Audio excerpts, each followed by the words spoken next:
the king to your power. Oh, gusto niya po ba? Kaya mo pa ba ako namin? Kaya mo pa ba ako?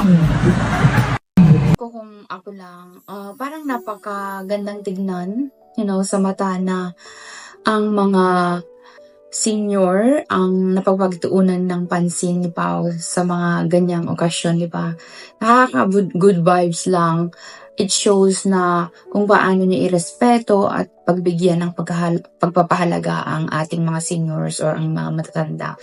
So, it shows as well, although we're not seeing, na ganun siguro siya magbigay ng respeto sa kanyang parents. So, yeah. Hindi na ako magtataka, di ba?